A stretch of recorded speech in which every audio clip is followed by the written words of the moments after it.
This week I came across a thing called bilateral stimulation, particularly music, and for me it's fantastic. I've never heard of it before, but I recognise it's something that I've been using all my life. It's in the music sense, it's where music's bouncing from side to side, so panning left and right, and it activates both sides of your brain, I'm told, and used in therapy and things like that.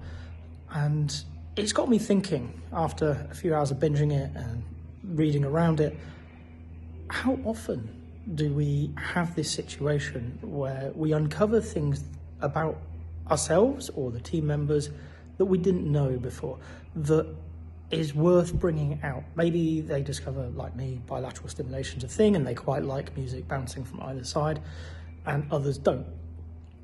Because actually apparently there's one of two responses to this: you either really like it, you find it calming and it's interesting, or you become nauseous. How do we use that? How do we accept it? I spend a lot of my time talking with Scrum Masters about working agreements, the importance of getting things out on the table, but we don't know these things. I'm 43 and I've only just found out about it. So it's never been anywhere on my radar. Why would I raise it as part of a meeting when I first joined a team? So we need to go back to these things. The importance of iteration is not only about dealing with changing product market, but it's also the people.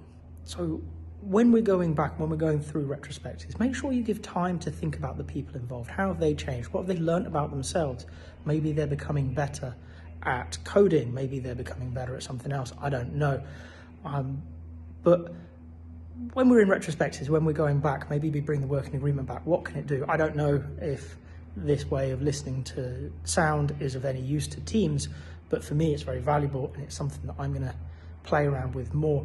What I would invite you to do is just open that conversation with your teams. How can we be better? How can we improve based on what you've learned about yourself? Not only what you've learned about the product or the process or the team at large, but you, yourself. Bring that to work and we can be better together.